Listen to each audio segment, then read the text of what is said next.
程毅这道老剧常委的经济学题。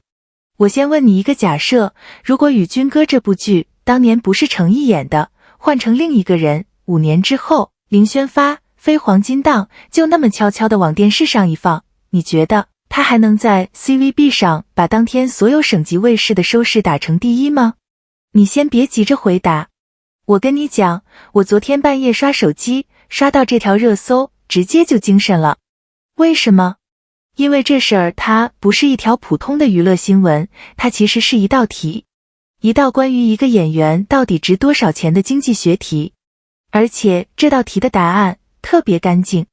行，事情是这样的，我先把它说清楚。湖南卫视前段时间把程毅5年前那部《与君歌》拿出来重映了。注意我用的词啊，重映，不是新播。5年前的剧，放的还不是晚上8点那种黄金档，是相对靠后的档口，而且几乎没什么宣发，就是很低调地上了。结果呢，据中国视听大数据 CVB 重映当天，收视排到了省级卫视第一。第一，你品品这个第一是怎么来的？没有营销，没有热搜预热，没有粉丝提前控屏打头，就是观众吃完饭拿起遥控器，啪，换到这个台，然后没换走。同一个时间段，还有另一组数据也挺猛。莲花楼，程毅2023年那部武侠剧，今年正好开播3周年，全网播放量破了400亿，累计上星重播，我记得是27轮。不对，等一下，我这个数记混了。我查一下，是83轮，累计83轮上星播出。27那个可能是我串到别的数据上去了。这个数字啊，你们还是以官方公布为准，我就凭印象一说，别拿我这个当铁证。反正核心意思是，这部剧播完2-3年了，还在被各个卫视一轮一轮的重播，还在被人一遍一遍的翻出来看。站内200多万人打分，打出9分多的高分，热度霸榜500多天。那么问题来了，这2件事摆在一块儿，它到底说明了什么？好，接下来我想请你听3种声音。我先把话摆桌面上啊，这3种声音里有一种我不太认同，但我不藏着，我全说，你听完整再自己判断。第一种声音，也是我自己最认的，我叫它遥控器投票论。你想想看，粉丝在网上能做的事很多，打头、控屏、集资、冲榜，这些都算数，但这些都是有滤镜的。可是遥控器这个东西，它没滤镜。一个人坐在客厅沙发上换台，他换到哪一台停下来，那是他真金白银的注意力，是最诚实的一票。林宣发重映能夺冠，说白了，就是这一票投给了程毅。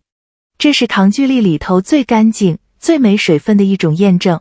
好，第2种声音，我先说清楚啊，这不是我的观点，是网上确实有的一种声音，我给你整理一下。有人说重播赢，那算什么本事？老剧重映靠的是情怀，是回忆杀。还有人说的更直接，说这是不是恰恰说明现在没有新的爆款顶上来了？行，这话我听到了，但你要让我接这个逻辑，我接不了。为什么？你想啊，重播它不是自己一个人在跑，它是跟当天所有正在播的新剧在同一个战场上，同一个时间段硬碰硬的比收视。一部5年前的剧能在这种情况下把一堆新剧比下去，这不叫情怀，这叫底子硬。情怀能让人点开，但情怀留不住人500天，留得住靠的是内容本身。至于说是不是没新爆款了，这里我得插一句背景，不然你听不懂后面。你知道2026年整个剧集市场是什么状况吗？云和的数据，去年上线的国产新剧270多部，但备案数量其实在往下掉，业内估算比前年降了将近 19%。 什么概念？行，我先把这个背景搁这儿，一会儿细说，咱先拉回来。所以没新爆款这件事，就算是真的，那也是整个行业的问题，不是哪一个演员的问题。这么说吧，在今天这个新剧普遍偏弱的框架下，任何演员想突围都难。可程毅是什么情况？他不光有新的作品，他连5年前的旧作都还能在这个弱框架里持续的赢，这不恰恰反过来说明他手里的东西经得起放吗？所以3种声音里，我的判决很明确，一点都不想和稀泥，遥控器不会撒谎，这一票投得实实在在。顺着这个思路，咱们说点更深的。我今天最想跟你聊的，其实是常委这2个字背后的经济学。你听我说啊，演员这个职业，大部分作品是有保质期的，播的时候轰轰烈烈，播完就没人提了，像烟花。但有极少数演员的作品，它不是烟花，它是用炒股的话讲，长期价值股。播完之后，它的价值不但没归零，还在持续的产生现金流，一轮一轮的重播，一遍一遍的复看，隔几年被人重新考古。莲花楼就是这个典型，3年了，400亿播放，83轮上新，200多万人打分还稳在9分以上，复看的人还在增加。你去想，一部剧凭什么让人看完还想再看？靠的不是剧情反转，反转你知道结局了就没劲了，靠的是表演的密度，就是那种你第1遍看的是故事，第2遍看的是眼神，第3遍你才发现原来李莲花那个角色诚意在很多不起眼的地方都藏了戏。这种戏慢工出细活，经得起你反复品。而且我得说，他这个角色的完成度 level 是真的稳，不是靠1-2个高光镜头撑起来的。老粉应该懂我在说什么，你们不是重播才去看的，你们是明明看过800遍了还在看。这个复看率就是演员资产最硬的现金流，它没法营销，没法造假，是观众用时间一票一票攒出来的。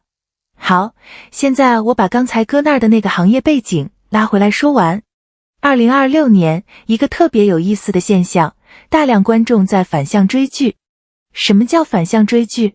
就是新剧播出来，大家不追新的，反而被勾起来去翻他带出的那部老剧。知乎上一堆人在问这事儿。前段时间我跟几个老粉聊，他们说的话特别实在，不是我们不想看新的，是新的看不下去，倍速都嫌慢。这就是我说的内容荒漠。新剧数量看着不少，但真正让人愿意坐下来一集一集看完的越来越少。观众不是没有需求，是需求没被满足，于是他们回头去考古那些经得起看的老剧。那么在这张内容荒漠的行业地图上，诚意的老剧是什么位置？不是他去蹭这个时代，是这个时代反过来把他作品的稀缺性给衬出来了。当大部分内容都是速朽的，那些还能被反复翻出来的，自然就成了稀缺品。观众回头找他，不是怀旧，是市场在替他说话，这样的东西现在不多了。行，长话短说，我们回到开头那个假设，如果换个人，5年后林宣发重映，还能夺冠吗？我现在给你我的答案，不会。真的，大概率不会。因为能穿越5年时间，还能在硬碰硬的收视场上赢的，从来不是运气，是那部剧本身够硬，是那个演员当年就把活干扎实了。这种事急不来，是慢慢熬出来的。但是这事儿其实还有另外一面，我今天没说。有一个细节一直没什么人提，但我觉得它可能才是这整件事里最关键的一块拼图。它关系到为什么偏偏是他的剧能形成这么长的长尾。这个我留到下期专门讲。下期我们就掰开揉碎，聊那个一直被忽略掉的细节。最后说一句，有时候一个演员走得慢，不代表他走得不远。慢工出细活的这种坚持，当下未必有多少人喝彩，但时间他记得，懂他的人会懂，而时间正在一点一点替他把话说出来。